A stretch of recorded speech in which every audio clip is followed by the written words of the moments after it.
Hello, Southwest agents. I hope you all had a wonderful weekend. Boy, what a crazy Super Bowl, huh?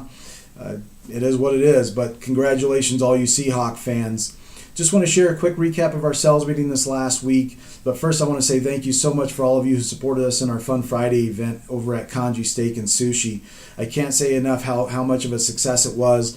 And we had about 40 plus people there, including the broker from Summerlin, Wally, and several of his agents. So if you haven't had the opportunity to check it out, just great service and great food over at Kanji. Highly recommend it and look forward to doing it again.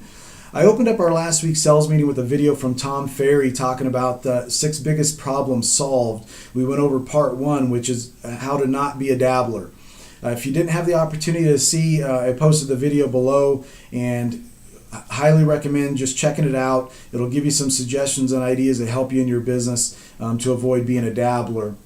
Right after that video, we opened up with Jeff Michelman with Movement Mortgage. He went over the buyer loan application checklist, just a huge help for the agents to understand, what a buyer is going to need to bring to the table when they meet with a lender to do a loan application. And then we had BPG, Ken Schilk, talk a little bit about trade call fees and a couple of different things that separate BPG from the other home warranty providers. So if you guys have an opportunity, reach out to Jeff and Ken and talk to them about how they can help you in your business, of course. Our guest speaker was Peggy Simon, our education director. She went over several different things, one of which was the CE requirements and post-licensing requirements for new agents, as well as CE requirements for seasoned agents. One of the things to look out for, of course, right now is all you 4-year licensees need to make sure that you're getting your 24-hour CEs in for your 2-year requirement. We talked about maybe putting a tickler in your calendar to make sure that you don't overlook that, because right now the division is fining agents $100 when they overlook it. Right after Peggy, we had Tyler with our compliance department talk about a few different forms, our transaction and doc fee storage form.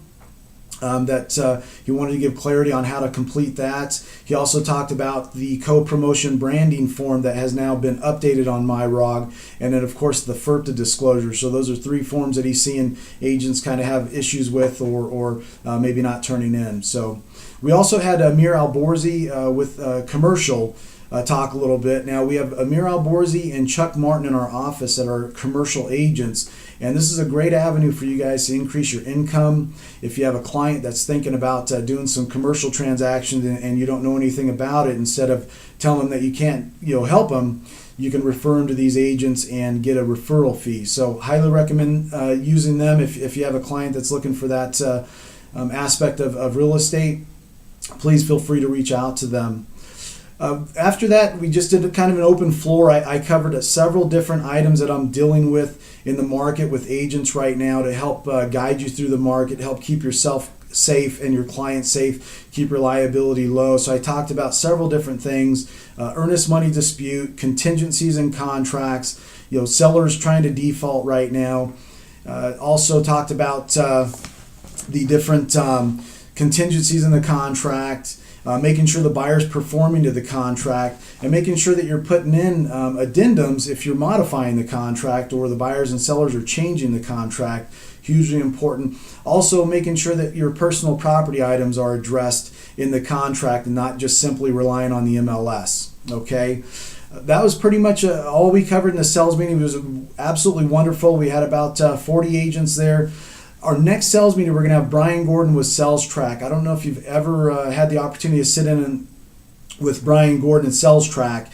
He actually bought it from Larry Murphy, but just a wealth of information for you and your clients to be able to understand what happened in 2013 and where we're going in 2014. So Brian is actually the owner of Applied Analysis, or one of the owners of Applied Analysis, which does a lot of data collection in Las Vegas. So highly recommend you coming to have an understanding of what we accomplished in 2013 and what we can expect out of our real estate market going into 2014. Look forward to seeing you there. You have a wonderful week. Be productive, and talk to you soon. Bye-bye.